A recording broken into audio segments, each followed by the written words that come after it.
നിങ്ങൾ പറയും ഉമ്മാരെയൊക്കെ എന്നാ ചെയ്താൽ ശരിയാവും. നമ്മൾ ഇന്നത്തെ മാച്ച് നമ്മൾ ജയിക്കുകയായിരുന്നെങ്കിൽ ഉണ്ടല്ലോ, മേളിലിരിക്കുന്ന പുള്ളി പോലും നമ്മളോട് ക്ഷമിക്കത്തില്ലായിരുന്നു. ശരിക്കും പറഞ്ഞാൽ ഡിസർവിങ് ആണ്. ശരിക്കും പറഞ്ഞാൽ അറ്റ്ലീസ്റ്റ് ആ ഒരു ബ്രെൻഫോർഡ് എന്ന് പറയുന്ന ടീം, അവിടുത്തെ പ്ലെയേഴ്സ് ഉണ്ടല്ലോ, ഒരു സമനിലയെങ്കിലും അവർ ഡിസേർവ് ചെയ്യുന്നുണ്ട് ഇന്നത്തെ മാച്ചിൽ.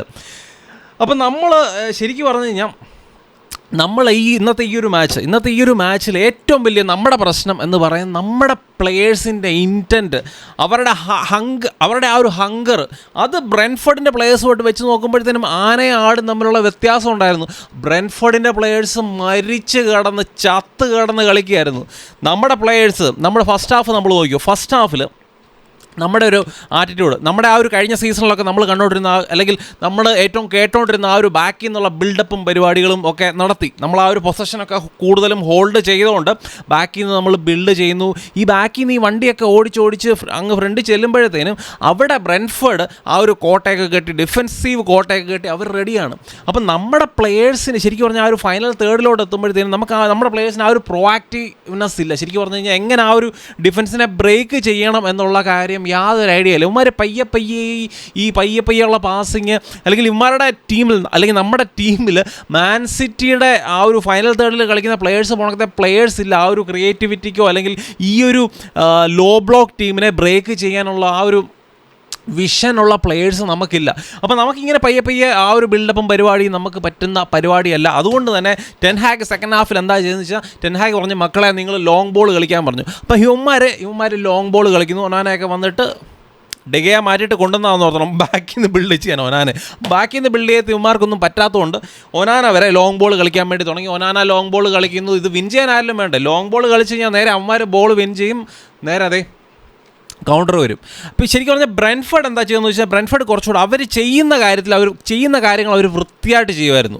അപ്പോൾ അവർ കൂടുതൽ പൊസിഷൻ ഹോൾഡ് ചെയ്തില്ലെങ്കിലും കിട്ടുന്ന പൊസിഷൻ, അല്ലെങ്കിൽ ആ ഒരു ചെറിയ മൊമെൻറ്റിൽ നമ്മൾ ഈ ഒരു ഹൈലൈൻ കളിക്കുന്നതുകൊണ്ട് തന്നെ അതിനെ ക്യാപിറ്റലൈസ് ചെയ്യാൻ അമ്മമാർക്ക് പറ്റുന്നുണ്ടായിരുന്നു. പെട്ടെന്ന് ബോൾ മൂവ് ചെയ്യുക, ഫൈനൽ തേർഡിലോട്ട് വരുമ്പോഴത്തേനൊക്കെ പെട്ടെന്ന് ഏതെങ്കിലും ഒരു ഫ്ലാങ്ക് ഓവർലോഡ് ചെയ്ത് അവിടെ കുറച്ച് കമ്പൈനൊക്കെ ചെയ്ത് അപ്പുറത്തെ ഫ്ലാങ്കിൽ ആരെങ്കിലും ആ ഒരു സമയത്ത് കാണും ആ ഒരു ബോൾ റിസീവ് ചെയ്യാൻ വേണ്ടി, അല്ലെങ്കിൽ ആ ഒരു ക്രോസ് റിസീവ് ചെയ്യാൻ വേണ്ടി ഒരാളെ ഓപ്പോസിറ്റ് ഫ്ലാങ്കിൽ കാണും. അപ്പോൾ ആ രീതിയിൽ ഒത്തിരി യുണൈറ്റഡിനെ ബുദ്ധിമുട്ടിപ്പിച്ചു.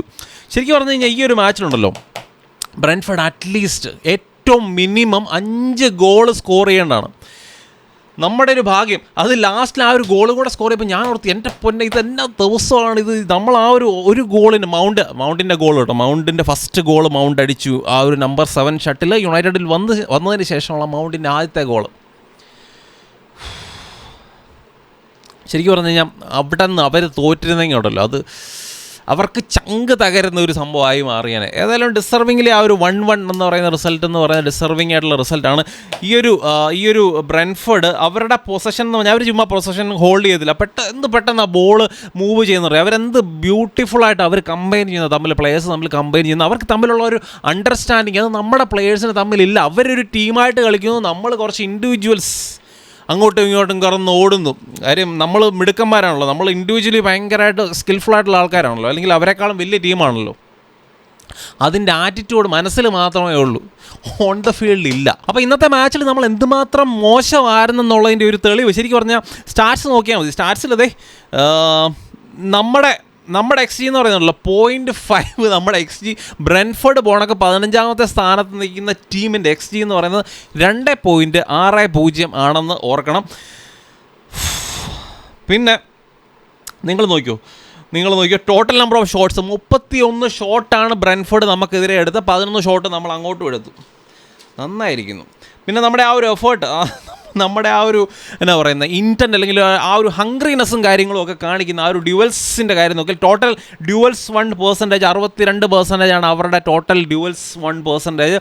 നമ്മുടേത് 38%. ഗ്രൗണ്ട് ഡ്യുവൽസ് ആയാലും ഏരിയൽ ഡ്യുവൽസ് ഒക്കെ ആണെങ്കിലും അവർക്ക് 60-ന് മുകളിലുണ്ട്, 63, 61 എന്നുള്ള രീതിയിലാണ് അവരുടെ ഗ്രൗണ്ട് ഡ്യുവൽസ്, ഏരിയൽ ഡ്യുവൽസ് 1% ഒക്കെ.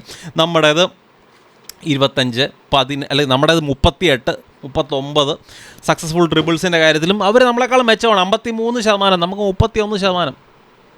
അപ്പോൾ ഇതൊക്കെ നോക്കുമ്പോൾ തന്നെ മനസ്സിലാവും. പിന്നെ നമ്മൾ എന്നാ പറയുന്നത് ഓപ്പോസിഷൻ ടച്ചസ് ഉണ്ടല്ലോ, touches in the opposition box, അവർക്ക് 81 ടച്ചസ് ആണ് നമ്മുടെ ബോക്സിനുള്ളിലുള്ളത്, നമുക്ക് 16 ടച്ചസ് അവരുടെ ബോക്സിനുള്ളിൽ.